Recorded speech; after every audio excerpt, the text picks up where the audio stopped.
4.15 총선에 등록한 정당은 모두 35개, 312명의 비례대표가 후보로 등록했습니다. 정당 투표가 실시된 2004년 이후에 가장 많은 정당이 후보를 낸 건데요. 비례대표 후보 투표용지도 48.1cm, 역대 최장 길입니다.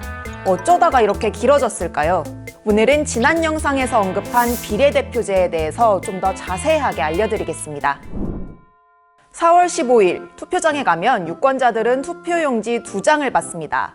한 장은 내가 사는 지역을 잘 이끌 국회의원을 뽑는 용지고요. 다른 한 장은 지역과는 관계없이 유권자들이 지지하는 정당을 뽑는 용지입니다. 여기서 각 정당이 얼마나 많은 표를 받았는지에 비례해서 정당을 대표하는 후보들이 당선되기 때문에 비례대표제도라고 부릅니다.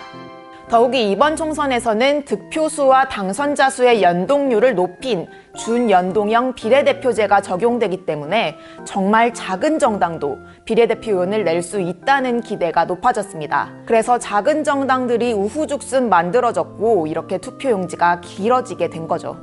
우리나라의 비례대표제는 정당이 미리 순위를 정한 명부에 따라서 후보들이 순서대로 당선됩니다. 그런데 이 과정에서 부적합한 인물이 출마할 수도 있다는 문제도 있습니다. 이와 관련해서 지난해 말 선거제 개편을 강하게 반발했던 자유한국당은 비례대표 후보는 정당에서 결정하기 때문에 민심과 다를 수 있다고 주장했죠. 하지만 자유한국당도 민심과는 다르게 공관병 갑질 논란을 일으켰던 박찬주 씨를 영입하려고 했습니다. 하지만 이런 구속 명부를 통해 지역구 선거에서는 기성 정치인에 밀렸던 참신한 인물이 비례대표 국회의원으로 당선될 수 있다는 장점도 있습니다. 많은 정당들은 각 분야의 전문가나 소외계층 출신의 인물에게 비례대표 후보를 할당합니다.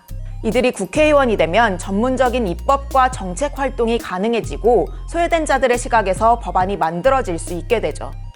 그리고 정당은 이들을 통해 어떤 이미지를 만들 수가 있고 목표하는 지향점을 표현할 수도 있습니다. 그래서 비례대표 명단을 보면 정당이 어떤 사안에 중점을 두는지 확인할 수 있는 지표가 되죠. 그 중에서도 1번은 정당의 최우선 가치를 나타내는 얼굴이라고 볼 수 있습니다. 참고로 우리나라는 비례대표 후보의 홀수 순번에는 반드시 여성이 배치돼야 하고 여성 후보가 절반 이상이어야 한다는 할당제가 있습니다. 지역구 의원의 성비 불균형 문제를 보충하기 위해서입니다. 그래서 각 당의 비례대표 1번 후보들은 모두 여성입니다. 그럼 각 정당의 후보들을 살펴볼까요? 먼저 집권당인 더불어민주당은 비례대표용 정당인 더불어시민당으로만 후보를 등록했습니다. 더불어시민당의 1번 후보는 신종 코로나 바이러스 감염증 사태에 활약한 신현영 명지병원 가정의학과 교수입니다. 젊은 코로나 전사를 1번으로 선택해서 이번 총선이 코로나19와의 전쟁임을 명확히 한 거죠. 더불어민주당보다 먼저 위성정당을 만든 미래통합당은 미래한국당을 통해 후보를 냈습니다. 1번 후보는 윤봉길 의사의 장손녀인 윤주경 전 독립기념관장입니다. 윤 관장을 통해서 국가 안보를 최우선 가치로 세우고 과거에 더 씌워진 친일 프레임을 희석하겠다는 의미로 읽힐 수 있습니다. 비례대표용 정당을 내지 않은 정의당은 류호정 정의당 IT 산업노동특별위원장을 1번으로 등록했습니다. 류 후보는 대학생 시절 게임방송 BJ로 이름을 알렸고 게임계 노조 설립을 위해 활동한 이력이 있습니다. 이를 통해서 청년과 노동, 여성이라는 가치를 대변하는 거죠.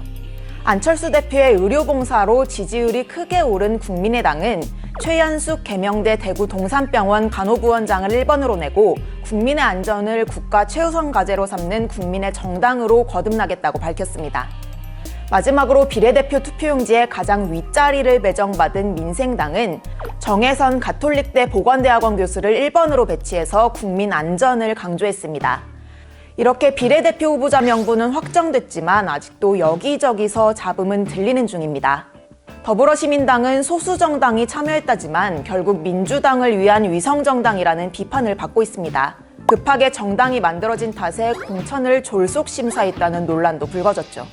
미래한국당은 공천 과정에서 본당인 미래통합당과 크게 갈등을 겪었습니다. 윤주경 후보자는 지도부의 갈등을 따라서 비례대표 순위가 1번에서 21번, 다시 3번, 그리고 1번으로 끊임없이 왔다 갔다 했습니다. 정의당 비례 1번 후보는 대리게임 사건과 해고자 코스프레 논란 등 자질이나 도덕성 문제로 아직까지 비판을 받고 있습니다. 이뿐 아니라 이번 선거에 등록한 전체 비례대표 후보자를 살펴보면 3명 중에 1명은 전과가 있는 것으로 집계됐습니다. 상당수는 시국사범이지만 음주운전과 흉악범죄 전과가 있는 후보자도 다수 포함됐습니다. 말도 많고 탈도 많은 비례대표제도. 이번 선거로 당선될 비례대표 후보자들은 과연 이 제도의 취지를 제대로 살릴 수 있을까요?